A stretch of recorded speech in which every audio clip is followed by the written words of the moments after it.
어린 시절에 막연히 정의가 좋다, 정의란 좋은 것이다 라고 생각하면서 굉장히 좋아했던 성구이기도 합니다. 그런데 지금 세상을 바라볼 때 우리가 살아가는 세상, 아마 인류 역사 동안 많은 사람들이 자기가 살고 있는 세상은 정의로운 세상이다라고 말한 사람들 없을 것입니다. 어떻게 생각할까요? 늘 세상은 불의, 그리고 불공정, 불평으로 가득 찼다라고 말할 것입니다. 세상이 얼마나 시끄럽습니까? 6.3 지방선거 후에 부실한 준비랑 대처에 대해서 굉장히 많은 사람들이 목소리를 내고 있는데, 특별히 눈에 띄는 것은 청년들이 거리로 나와서 정의를 외치고 있습니다. 또 어제 6월 13일에는 어떤 일이 있었는지 아십니까? 광화문에서 퀴어 축제가 벌어졌어요. LGBTQ라고 하죠. 성소수자들이 자기들의 어떤 해방운동, 또 사회적 권위를 위해서 모였습니다. 그런데 참 이 말에 어폐가 있는 건 그들은 더 이상 소수자가 아니에요. 문학에 지대한 권력을 미치고 있고 사람들에게 지대한 영향력을 끼치고 있습니다. 미국 백악관에 가면 화장실이 3개입니다. 남성, 여성, 제3의 성. 뉴욕은 말할 것도 없고요. 이제는 성이란 것이 타고나는 것이 아니라 내 생각으로 결정하는 것이다라고 주장하는 사람들의 목소리가 마치 진리인 양 사회 가운데 퍼져나가고 있습니다. 정말 안타까운 일이죠. 저는 그것을 보면서 반대하는 기독교 집회를 보면서 그런 생각을 해봤습니다. 거기서 목소리를 높이는 것 중요한 일이죠. 그 사람들이 잘못됐다고 말하는 것 중요한 일입니다. 그런데 거기서 손가락질하고 마치 그들과 똑같은 방식으로 정말 진흙탕 같은 싸움에 교회가 끼어든다? 한번 생각해 보겠습니다. 거기서 외치는 소리에 얼마나 많은 사람들이 저 퀴어 축제는 잘못됐어 라고 생각할까요? 오히려 반감만 키울 것입니다. 그럼 목사님 아무것도 하지 않습니까? 아니죠. 기도해야 됩니다. 그리고 개인적으로 그 사람들이 변화되기를, 또 할 수만 있다면 너무나 안타까운 게 그 사람들이 주장하는 말을 들으려 하지도 않고 또 어떤 이해장이나 공론회장이 없는데 정죄만 하고 있어요. 지난번에도 한번 이야기했지만 우리는 떳떳한가? 떳떳하지 못한 사람들이 손가락질하니 그 사람들에게는 더 큰 무기가 됩니다. 그들의 분노를 태우는 연료가 돼요. 그래서 안타까운 것은 그 모습들을 보면서 진짜 품고 변화를 위해 기도를 해야겠다라는 생각을 해봤습니다. 오늘날 문제는 이뿐이겠습니까? 경제적인 문제, 또 노사 간의 갈등, 성별, 세대, 여러 갈등들이 있죠. 세상은 정말로 시끄럽습니다. 그런데 제가 이 청년들이 거리로 나오면서 주목했던 것 한 가지는 그 청년들이 지속적으로 이야기하고 있는 2가지가 있어요. 하나는 본인의 참정권에 대한 권리입니다. 공정화 과정을 통해서 내 참정권을 하고 싶은데 이것이 국가기관의 미비에 의해서 빼앗겼다라고 생각하는 것이죠. 2번째는 진짜 정의에 대한 부분입니다. 과정도 공정하지 못했고 또 방만하게 운영되던 그들의 모습이 점점 속속들이 드러나고 있죠. 이게 정말 국가의 헌법기관인가 싶을 정도로 말도 안 되는 회사라고 하면 그런 회사가 있을까요? 그랬더니 어떤 인터넷 댓글에 그런 것이 있었습니다. 삼성 하이닉스보다 꿀직장이 선관이라는 이야기가 있었어요. 말도 안 되는 일이죠. 어저께 대전의 한 선관위에서는요, 창문 밖으로 골프 연습을 하는 모습이 또 찍혀가지고 논란이 되고 있습니다. 평소 같아도 지탄받을 만한 행동이지만 이런 때 그러고 있다는 것을 보면서 화가 나더라고요. 이 사람들이 정말 국민을 얼마나 우습게 보고 있는가 그런 생각을 했습니다. 불이해요. 더 화가 났던 건 뭔지 아십니까? 사회 정의를, 정치적인 현안이나 이슈나 위기가 있을 때마다 목소리를 높이던 사람들이 조용해요. 안타깝습니다. 요새 저희 큰애가 마이클 샌델 하버드의 유명한 교수님입니다. 정의란 무엇인가라는 책으로 굉장히 유명했죠. 공리주의자예요. 절대다수의 절대 행복을 추구하면서 그 공동체가 추구하는 정의가 무엇일까에 대해서 여러 사람들이 토론한 것들을 모아서 결정적으로 자기는 이렇게 생각한다. 네, 라는 걸 정리한 책입니다. 그걸 읽고 소논문처럼 뭘 쓰더라고요. 야, 대단하다. 나는 고등학교 때 생각도 못 했는데. 그러면서 밤마다 야자 끝나고 저랑 정의에 대해서 20, 30분씩 토론을 하고 있습니다. 아빠 공리주의에 대해서 어떻게 생각하세요? 이건 어떻게 생각하세요? 근데 이게 사람이 많아지면 불가능해집니다. 어떤 그 특정 숫자 이상을 넘어서게 되면요, 공리라는 개념 자체가 불가능해져요. 왜 그럴까요? 각자의 이해관계가 다른 사람들이 다 켜졌기 때문에 나는 A가 맞아, 나는 B가 맞아, 나는 C가 맞아. 그러니 여기서 결론은 무엇이에요? 정치로서는 완전한 정의 실현이 불가능하다라는 거죠. 그래서 제도를 만들고 법을 만듭니다. 법은 최소한의 합의예요. 법이 정의라고 생각하는데 아닙니다. 법은 우리가 함께 살기 위한 최소한의 합의인데 문제는 그 법조차 지켜지지 않는다고 한다면 문제가 있죠. 저는 뭐 대단한 사람도 아니고 제가 여기서 떠든다고 해서 뭐 나라가 바뀌는 것도 아니고, 그런데 제 안에 그 아모스를 사랑하던 어린 시절에 그 제 안에 이 조금 남아있던 양심이 이 일을 말하지 않고서는 안 되겠다라는 생각을 하게 했습니다. 아모스 선지자의 시대는 어땠을까요? 아모스는 남유다에서 양을 치던 사람이었고 또 나무를 기르던 사람, 뽕나무를 기르던 사람입니다. 여로보암 2세 때 뽕나무를 기르던 드고아란 지역의 목자였어요. 이 사람은 제사장도 아니었고 특별히 특출나게 눈에 띄는 신앙적인 활동을 했던 사람도 아닙니다. 일반인이에요. 오늘날로 하면 중소기업 사장님 내지는 열심히 일을 하던 사람이었습니다. 그런 그가 이 베델 제사장 아마샤라는 사람이 있는데 이 사람이 아모스라는 사람이 갑자기 하나님의 말씀입니다 라고 하면서 북이스라엘에 가서 북이스라엘이 정말 타락했다. 하나님 앞에서 죄를 짓고 있다. 지금 돌이켜야 된다.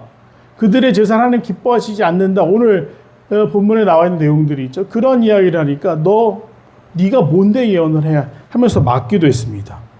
이 7장을 보면 아마샤가 아모스에게 이르되 선견자야 너는 유다 땅으로 도망하여 가서 거기에서 떡을 먹으며 거기에서 예언하고 다시는 베델에서 예언하지 말아라.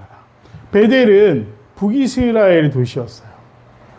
그러니 너 살던 곳에 가서 너 하던 일이나 잘해라 라고 이야기한 것이죠.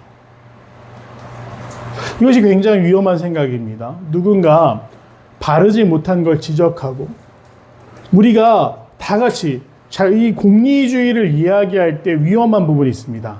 전부 오케이 하면 그것이 옳은 일이 되겠습니까? 그렇지 않은 일도 있어요. 집단의 광기나 집단의 이기주의가 만들어내는 윤리적인 허점이 있다는 것이죠. 잘못이 있어요. 그런데 지금 아모스는 그 잘못에 대해서 이야기를 합니다. 교회 안에서도 마찬가지입니다. 아이들의 목소리라고 해서 청년들의 목소리라고 새가족의 목소리라고 해서 듣지 않는다? 그럼 말도 안 되는 것이죠. 물론 그 공동체에 대한 이해라든지 판단력이 떨어질 수는 있지만 하나님은 누굴 사용하셔서 말씀하실지 모릅니다. 그러니 우리의 마음과 귀는 열려 있어야 돼요. 진짜 하나님이 하시는 말씀이 무엇인가? 뽕나무를 기르던 사람, 양을 치던 사람이 어떻게 이미 갈라져서 다르게 살기로 한 나라에 가서 예언을 하게 되었을까? 북이스라엘은 유례없는 경제적인 풍요와 번영을 맛봅니다. 그런데 안타까운 건 백성들의 삶은 더욱 피폐해져 갔어요. 지금 10대들, 20대들이 막 우경화됐다, 극보수화된다. 아닙니다. 정확한 판단이 아니에요. 얘네는 정의를 외치던 사람들이 기득권이 되면서 타락하는 모습이 싫은 거예요. 말로는 열심히 떠들어대지만 강남에 집이 있고 좋은 차를 타고 좋은 곳에 여행을 다니면서 정의를 말하는 사람들이 싫은 겁니다.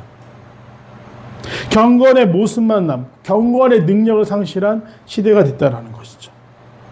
6장에 보면 오늘 5장 다음에 등장하는 본문이지만 동시대 이야기죠. 아모스가 북이스라엘에 대해서 뭐라고 얘기했는지 아십니까? 화 있을진저 시온에서 교만한 자와 사마리아 산에서 마음이 든든한 자 곧 백성들의 머리인 지도자들이여 이스라엘 집이 그들을 따르는도다. 너희는 갈레로 건너가 보고 거기에서 큰 하마스로 가고 또 블레셋 사람의 가두로 내려가라. 너희가 이 나라들보다 나으냐? 그 영토가 너희 영토보다 넓으냐? 너희는 휴관 날이 멀다 하여 포악한 자리에 가까워지게 하고 상하상에 누우며 침상에 기지개 켜며 양떼에서 어린 양과 우리서 송아지를 잡아 먹고 빗바소리에 맞춰 노래를 지절거리며 다윗처럼 자기를 위하여 악기를 제조하며 대접으로 포도주를 마시며 귀한 기름을 몸에 바르면서 요셉의 환난에 대해서는 근심하지 아니하는 자로다. 이야기를 쉽게 풀어서 설명하면 굉장히 풍요로움을 느끼고 사치를 부리고 윤택한 삶을 사는 것 같지만 너희가 환난에 대해서 준비하지 않는다. 경건을 잃었다라고 지적합니다. 당연히 남유다와 북이스라엘 사이에도 물품 교류가 있었습니다. 필요한 것들을 거래하고 무역하듯이 교류를 했어요. 그래서 사업을 하기 위해서 북이스라엘을 방문하던 한 사업가가 갑자기 개혁과 또 경건을 부르짖으니 사람들은 의아해합니다. 그러나 왜 이 목소리에 귀 기울여야 됩니까? 그의 신분이 중요한 게 아니죠. 그가 하는 말의 메시지가 무엇인지 우리가 놓쳐서는 안 된다는 것입니다. 우리는 때로 사람을 판단할 때 겉모습이나 그의 배경으로 판단을 하죠. 그 일에 적합한 사람인지 아닌지. 그러나 우리의 판단이 항상 옳습니까? 그렇지 않습니다. 그렇기 때문에 바른 소리를 한다. 귀 기울일 필요가 있는 것이죠. 지금 청년들의 목소리, 교회도 나라도 귀 기울여 드려야 합니다. 왜 다음 세대들이 10대들은요. 기독교율이 20% 미만이에요. 20대는 어떨 것 같으십니까? 20대도 30% 미만이에요. 내려갈수록 교회 안 나갑니다. 교회 구조가 바뀌고 있어요. 교회를 진단하고 있는 수많은 매체와 설문조사 기관에서 뭐라고 얘기하는지 아십니까? 다음 세대가 사라지고 있다. 그래서 교회가 차선책으로 선택한 게 세대 통합이에요. 함께 예배드리고 가족 단위로 예배드리고. 근데 그나마도 언제까지다? 초등학교를 졸업하면서 아이들이 교회를 떠난다는 얘기입니다. 학원 가야 돼. 나 대학 가야 돼. 잘 돼서 대학을 좋은 데도 가도 문제입니다. 공부하느라 교회 안 나오죠. 또 본인의 어떤 이 도전에 못 미쳐서 멀리 있는 학교를 간다. 이제 멀어져서 안 나옵니다. 물리적으로 점점 신앙생활을 지켜가기 힘든 세대에게 우리가 무엇을 남겨줘야겠습니까? 그래도 교회에 소망이 있다. 너희들이 바라는 정의가 적어도 교회 안에서만큼은 목소리로 표현되고 있다. 세상을 향해 외치고 있다. 우리가 올바로 서야 돼요. 경건한 흉내만 내는 것이 아니라 오늘 북이스라엘처럼 우리 베델에 큰 산당도 있어. 사마리아 성에 큰 산당도 있어. 베델에서 하나님께 제사 드려도 돼. 아브라함이 최초로 단을 쌓았던 게 베델이잖아. 우리에게 명복, 우리 오리지널이야. 이런 얘기를 하지만 그들이 경건의 능력이 없다라는 거예요. 그래서 이 아모스 예언은 북이스라엘의 엘리트 집단의 마음을 불편하게 만들었습니다. 그러나 그는 멈출 수가 없었습니다. 해야 되는 일이기에 끝까지 감당합니다. 사람들이 목회자들에게 질문합니다. 이건 맞나요? 틀리나요?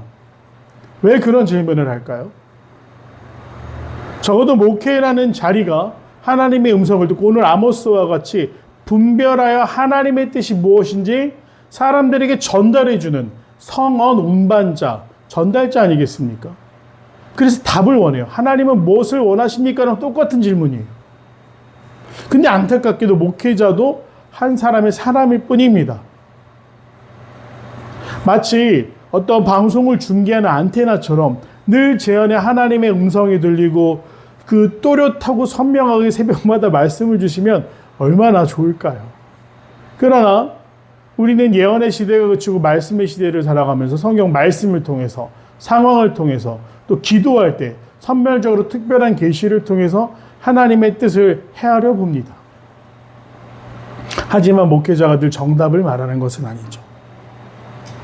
각자의 경험과 배움대로 이야기하지만 그 말에 힘과 영향력이 있기 때문에 그 어느 때보다 조심해야 됩니다. 그러니 한참 정의를 이야기하고 이게 맞습니다. 정치적인 현안에 대해서 이런 것은 틀립니다.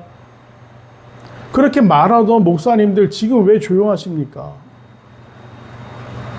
제가 그 감히 정말 좋은 일을 많이 하셨고 한국교회를 건강하고 올바르게 세우게 하셨던 그분들, 제가 여기서 뭐 떠든다고 들으시긴 하시겠습니까?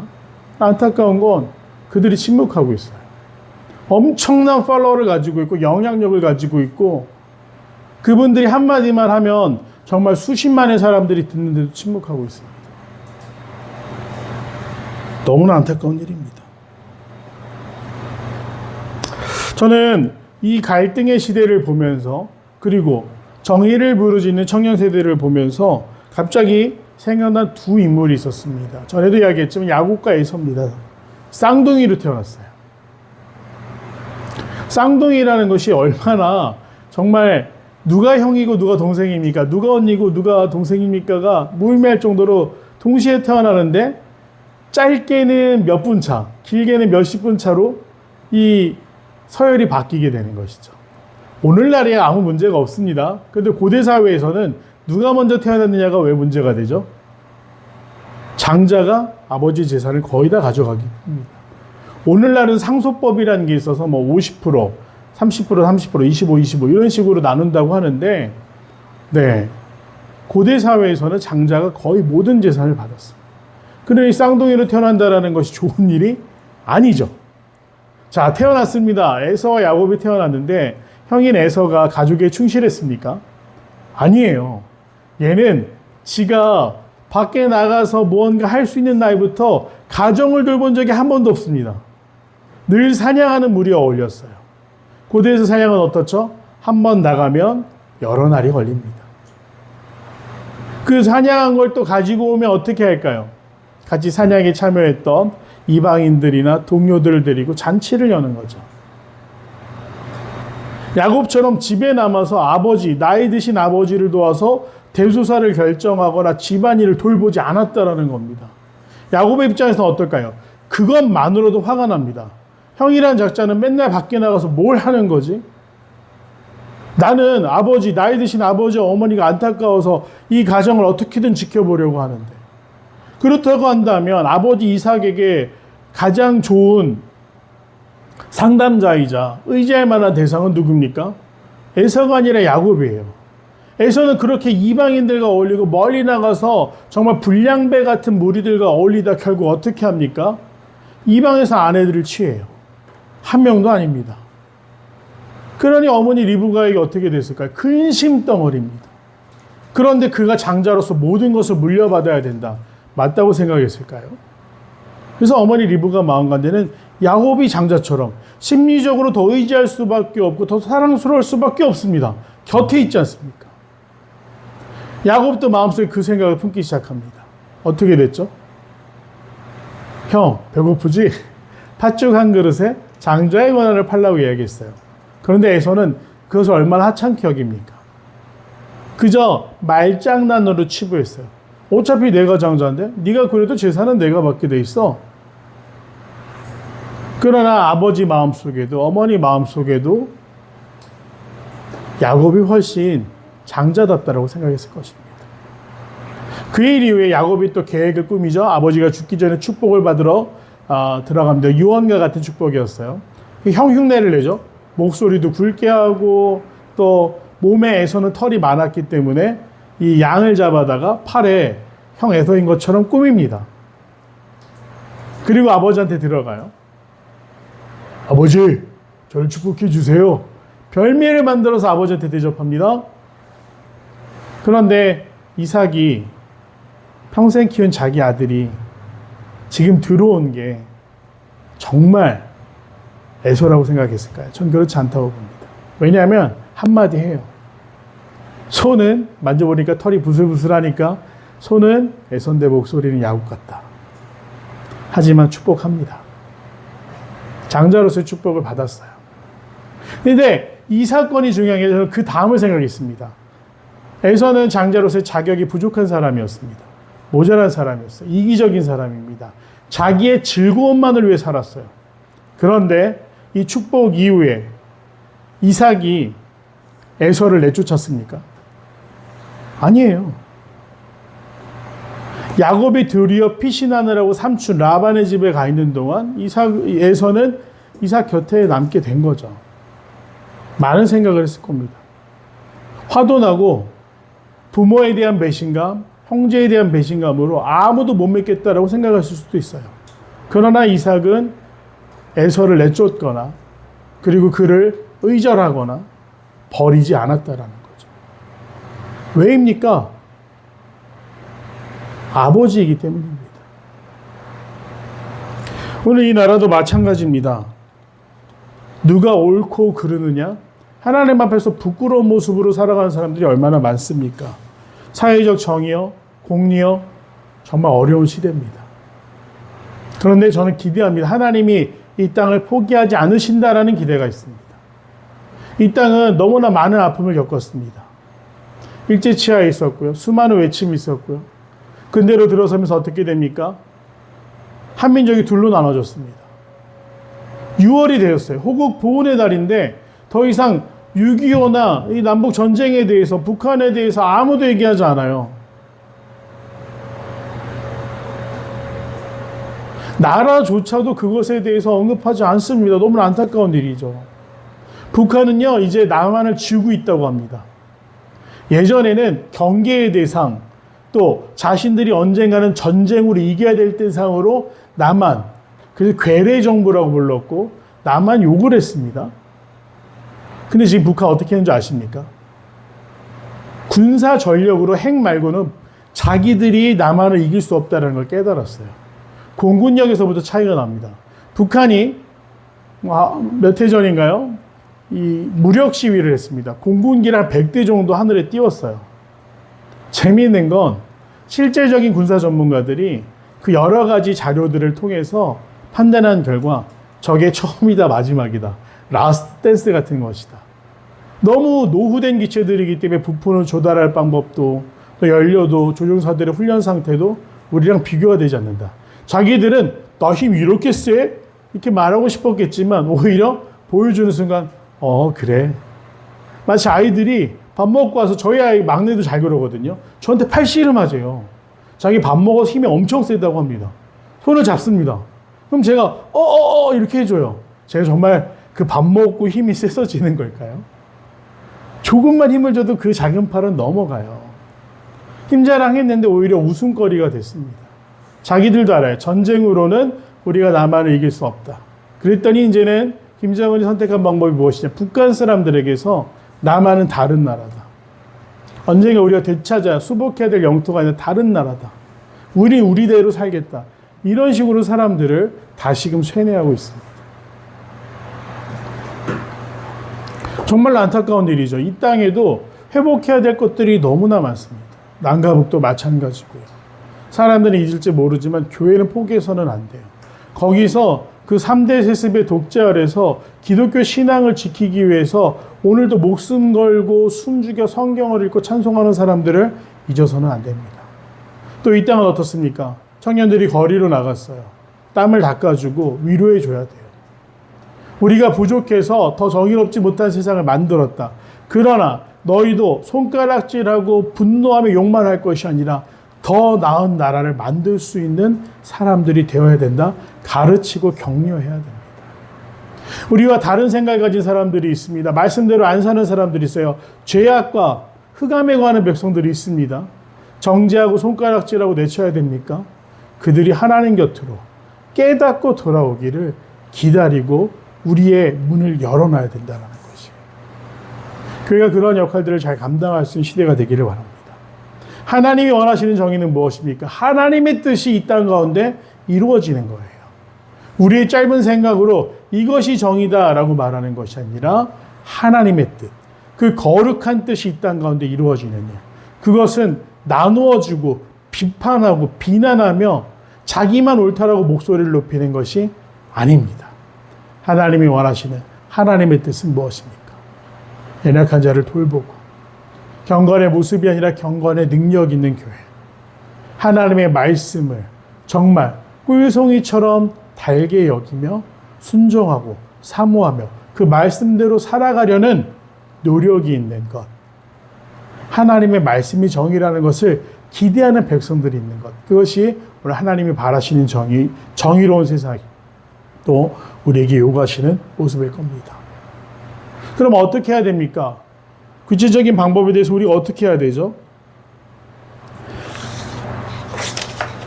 누가복음 12장 35절에서 40절을 보면 어둠이 깊을 때 깨어 기다리는 종이라는 비유가 나옵니다. 말씀을 읽어드리겠습니다. 허리에 띠를 띠고 등불을 켜 서 있으라.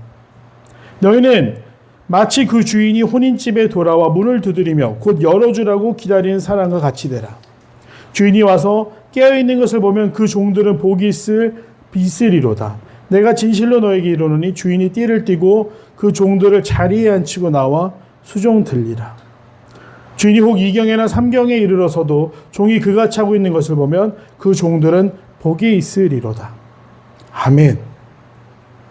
너희도 아는 바니 집주인이 만일 도둑이 어느 때 이를 줄 알았더라면 그 집을 뚫지 못하게 하였으리라.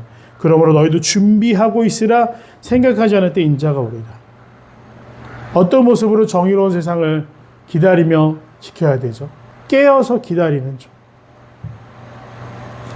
내가 먹고 싶은 대로 먹고 즐기고 노느라고 내 이기적인 목적을 이루느라고 엉뚱한 곳에 힘과 에너지와 물질을 쓰는 것이 아니라 깨어 기다리는 종.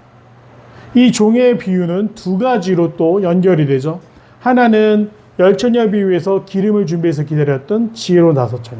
또 하나는 달란트 비유에서 5달란트, 2달란트, 1달란트 받았던 종들의 모습에서. 공통점은 무엇입니까? 자신의 역할에 충실했다. 핑계를 대는 것이 아니라 최선을 다해 하나님의 나라를 기다렸다. 소망하기에는 우리도 깨어 기다릴 수 있는 종의 모습으로 정의로운 하나님의 나라를 만들어갈 수 있는 귀한 성도들이 되기를 간절히 소망합니다. 기도하겠습니다. 은혜로우신 아버지 하나님, 우리가 정의를 말하지만 참 부족합니다. 우리가 정말 좋은 세상을 말하지만 여전히 세상은 비합리적이고 불의합니다.